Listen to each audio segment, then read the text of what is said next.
Starting में हम देखते हैं चैनपिंगन स्टोन कलेक्ट कर रहा होता है। उसी समय उसका दोस्त आ गया था लेकिन वो पानी में गिर जाता है। उसके बाद वो उठ के बोलता है मैं आज बहुत खुश हूँ क्योंकि हम दोनों मास्टर रुआन के अप्रेंटिस बनने वाले हैं और मैं वहाँ पर जाके बढ़िया बढ़िया शॉट बनाऊंगा। उसके बाद वो कहने लगता है मास्टर रुआन ने मुझे एक शर्त दिया है और वो ये है कि मैं इस ब्रिज को कभी क्रॉस नहीं कर पाऊंगा। अगर मैंने इस ब्रिज को क्रॉस किया तो वो मेरे टांगे तोड़ देंगे और तुम्हें तो पता ही है जो चीज मुझे करने को नहीं बोलता वही मैं जानबूझ के करती हूँ। हालांकि बात अभी मेरा टांगों का है और इसकी वजह से मैं अभी तक भी मैं इस ब्रिज को क्रॉस नहीं किया, वरना मैं कब का इस ब्रिज को क्रॉस कर चुका होता। अब वो दोनों एक जगह छुप जाता है और हम देखते हैं वहाँ पर ब्रदर शोंग और चेन जिन आ गया था। हम ब्रदर शोंग को देखते हैं जो कि उस ब्रिज के सामने बार बार सर्च कर रहा होता है। ये देख के चैनपिंगन का दोस्त उसका मजाक उड़ाने लगता है। ये देख के चैनपिंगन बोलता है कि अब तो मजाक उड़ाना बंद कर, उसके साथ जो बंदा है वो बंदा एक्सट्रीमली पावरफुल है, वो देखने से पहले हमें यहाँ से भाग जाना चाहिए। फिर वो दोनों छुप चुके वहाँ से चला जाता है। अब चैन जिन शोंग को बोलने लगता है मायने नहीं रखता कितना बड़ा फ्लड क्यों ना आ जाए, ये टाउन कभी पानी में नहीं डूबता क्योंकि इस टाउन के नीचे है एक सॉर्ड और वो सॉर्ड यहाँ का पानी का लेयर को बढ़ने नहीं देता और इसी सॉर्ड की मदद से 3000 साल पहले ड्रैगन के पावर को सप्रेस करके यहाँ पर दफनाया गया है और उसी ड्रैगन के वजह से 3000 सालों से यहाँ पर बहुत सारे अपॉर्चुनिटी क्रिएट होने लगा है। अब शोंग उनसे पूछता है कि इस दुनिया का लास्ट ड्रैगन क्या मर गया। अब चेन जिन कहने लगता है 3000 साल पहले ड्रैगन स्लेइंग बैटल हुआ था और उसी बैटल में 3 सेंट और 100 से का मास्टर मरा है और साथ में बहुत सारे लोग भी मरा है। अब शॉन कहने लगता है कि मुझे हजारों साल पहले का सेंट और ओरिजिनल इंटेंशन के बारे में कुछ भी नहीं पता, लेकिन मुझे ऐसा लगता है कि वो ड्रैगन अभी भी जिंदा है। अब चेन जिन कहने लगता है कि तुम्हारा बात हाफ सच है क्योंकि 3000 साल पहले ही वो ड्रैगन मर गया था, लेकिन उसका ऑरा अभी भी एग्जिस्ट करता है और वो ऑरा एक ह्यूमन में कन्वर्ट हो गई है। अब शॉन कहने लगता है कि अगर ऐसी बात है तो उसे ड्रैगन बॉल की जरूरत होगा, लेकिन मैंने उस ड्रैगन बॉल को जीग्यू के पास देखा था, इसका मतलब जीग्यू ही वो ट्रू ड्रैगन है। अब चेंजिन कहता है ये एक सीक्रेट बात है इसलिए तुम्हें इसको जोर जोर से बोलना नहीं चाहिए। अब चेंजिन कहने लगता है मेरा सारे काम और डील सक्सेसफुल हुआ और फ्यूचर में मैं और भी ताकतवर बनूंगा जब मैं इस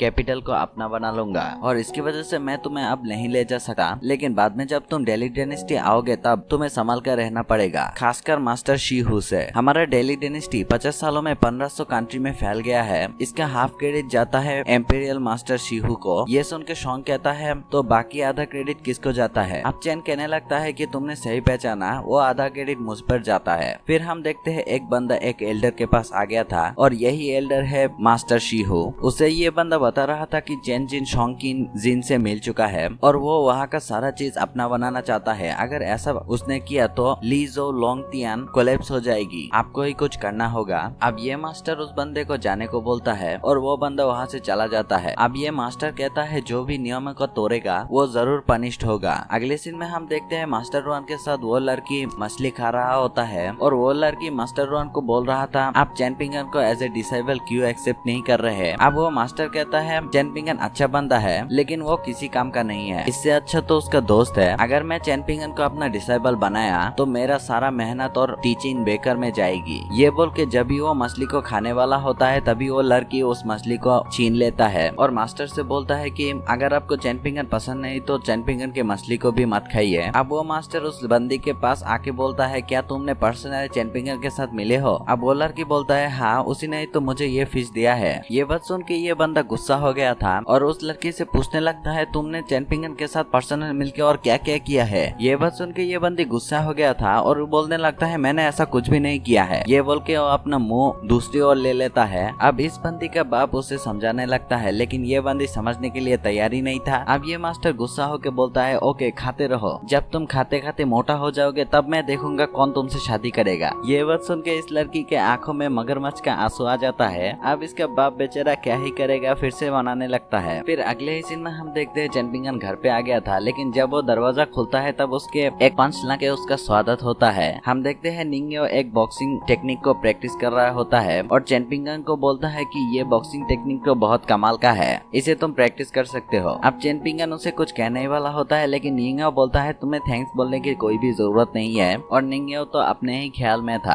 अब चैनपिंगन बता देता है कि फ्यूचर में मुझे इस बुक को गुकेन को रिटर्न करना है और इसकी वजह से मैं इस बुक को पढ़ नहीं सकता, लेकिन तुम वो पढ़ चुके हो तो मैं चाहता हूँ कि तुम इसको किसी के पास ना बोलना। ये बात सुन के निंग्यो गुस्सा हो गया था और वो जाके वो दरवाजा बंद कर देता है चैनपिंगन के मुंह के सामने और वो बुक भी फेंक के मारा था और पीछे से बोलता है तुम्हें लगता है कि मैं इस बॉक्सिंग स्किल का कोई केयर करता हूँ। फिर हम देखते हैं वहाँ पर आसमान से कोई आके प्रकट हुआ है और वो इस स्मॉल टाउन को देखने लगता है जहाँ पर वो देखता है एक मॉन्क उसी कुएं के पास आ गया था। फिर हम देखते हैं वहाँ पर दो लोग भी आ गए थे जो कि एक बंदी है और एक बंदा। फिर हम देखते हैं जिग्यू को जो कि अपना काम कर रहा था। फिर वो आसमान की तरफ देखता है जहाँ पर हम देखते हैं आसमान में कुछ क्रैक आने लगता है। ये चीज देख के वो भी गुस्सा हो गया था और वो उस जगह से बाहर निकल जाता है। फिर हम देखते हैं वो एक ट्रेजर निकलता है। फिर हम देखते हैं उसी मॉन्क को जो कि किसी स्ट्रक्चर वाला ट्रेजर को निकल लेता है उसी कुएं से। फिर हमें दिखाया जाता है उसी लड़की को जो कि बोल रहा होता है आज रात 3 रिलीजियस ने यहाँ का सीक्रेट चीज को ले जाने आया है। हालांकि वो लोग दिल्ली डायनेस्टी से इसका परमिशन लिया है लेकिन हम मिस्टर की को इग्नोर नहीं कर सकते। हमें उनके साथ बात करना चाहिए। अगर उन्होंने ये सब लेने को मना कर दिया तो हम बड़ी मुसीबत में पड़ सकते हैं। अब ये बंदा कहने लगता है आपने सही कहा लेकिन हम अपने एंसेस्टर के बात को डाल नहीं सकते। अब ये बंदी कहने लगता है एक दिन ली जोंग दोंगतियान को तो ब्रेक होना ही था। असल में यहाँ पर ली जाओ देंगतुआन का मतलब शायद हेवन है। अब ये बंदी एक फॉर्मेशन को एक्टिव कर देता है और उसी फॉर्मेशन की मदद से हवा से एक ट्रेजर निकल लेता है और ये लोग यहाँ का ट्रेजर धीरे धीरे लेने की वजह से आसमान में क्रैक पड़ रहा था। अब हम जिग्यू को देखते हैं जो कि उसी ट्री के पास आ गया था और उसी ट्री को गालियां देने लगता है और वो बोलने लगता है कि पावरफुल कल्टीवेटर आके यहाँ का सब कुछ चुरा के ले जा रहा है और तुम चुपचाप बैठ के ये तमाशा देख रहे हो। और वो लड़की बोलने लगता है 3000 साल तुमने यहाँ पर मुझे कैद करके रखा है। पता नहीं मेरे वजह से कितने सारे अपॉर्चुनिटी यहाँ पर क्रिएट हुआ है फिर भी मैंने कुछ भी नहीं किया। लेकिन अब तुम्हें मुझे पे करना पड़ेगा वो भी इंटरेस्ट के साथ। लेकिन वो ट्री कोई रिस्पॉन्स नहीं कर रहा था। इसकी वजह से ये बंदी और भी गुस्सा हो गया था। फिर वो एक बुक पढ़ के बोलता है लूली जाओ शोंग फैमिली का एंसेस्टर यहाँ पर मौजूद है और मैं चाहता हूँ हर एक एंसेस्टर यहाँ पर कुछ पत्ते डाले। अगर तुम लोगों ने ऐसा नहीं किया तो मैं चाह के तुम लोगों का फैमिली को तबाह कर दूंगा। वहाँ से थोड़ी ही दूर में हम देखते हैं वो मास्टर खड़े होकर सब कुछ सुन रहा था लेकिन जिग्यू को इसके बारे में कुछ भी पता नहीं था। जिग्यू उन एंसेस्टर को कहने लगता है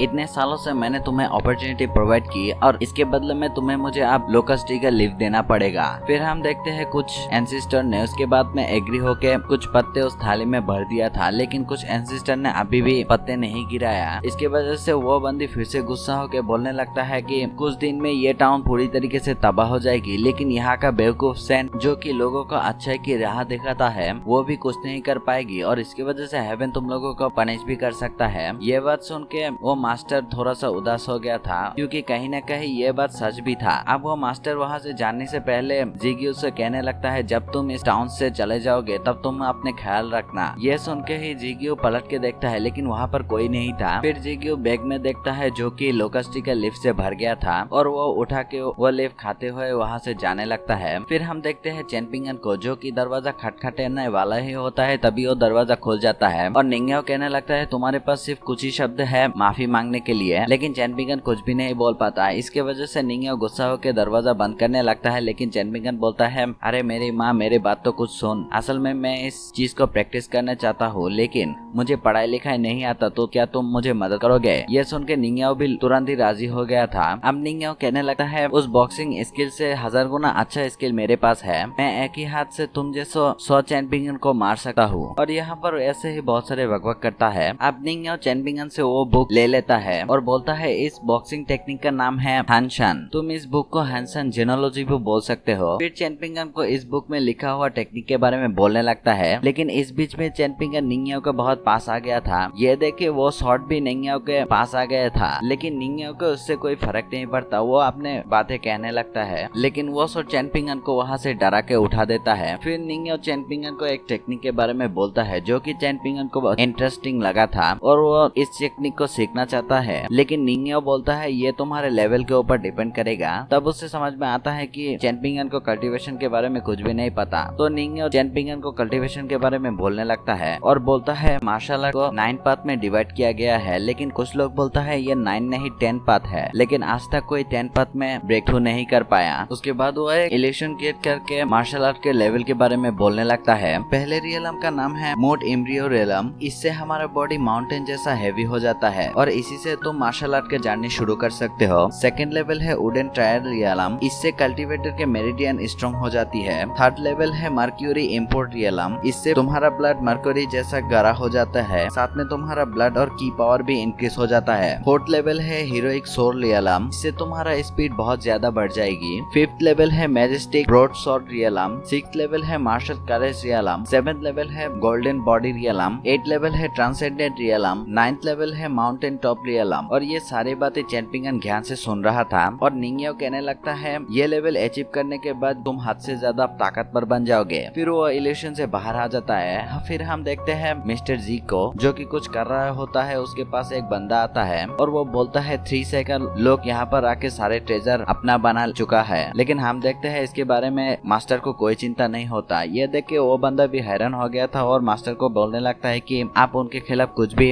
एक्शन नहीं लोगे। अब मास्टर बोलने लगता है मुझे सोचने का वक्त चाहिए और वो चैंपिंगन के बारे में सोचने लगता है और बोलता है अभी वो कुछ भी समझ नहीं पाएगा और बिना कल्टीवेशन के मैं उसके ऊपर कोई भी उम्मीद नहीं रख सकता। फिर वो चैंपिंगन को देखने लगता है जो कि निंगियो के साथ ट्रेनिंग कर रहा होता है, लेकिन वो वीक होने की वजह से वो ट्रेनिंग ठीक से नहीं कर पाता। अब निंगियो कहने लगता है तुम इसे 9th लेवल तो छोड़ो, तुम एक लेवल भी पार नहीं कर सकते। अब चैंपिंगन बोलने लगता है मिस्टर की ने मुझे बताया था अगर तुम्हें किसी बुक के बात को समझ में नहीं आता तो उसे बार बार पढ़ो और मुझे लगता है ये चीज ऐसा ही है। अगर मुझे ये टेक्निक सीखने में 100 बार या 1000 बार प्रैक्टिस करना पड़े तो भी मैं करूंगा। यहाँ पर ये देख के वो मास्टर खुश हो गया था क्योंकि चैंपिंगन ने फाइनली अपना मार्शल आर्ट का जर्नी शुरू किया है। अगले ही सीन में हम देखते हैं उस नदी का पानी धीरे धीरे कम होते जा रहा है और इसी के साथ ये वाला एपिसोड खत्म होता है।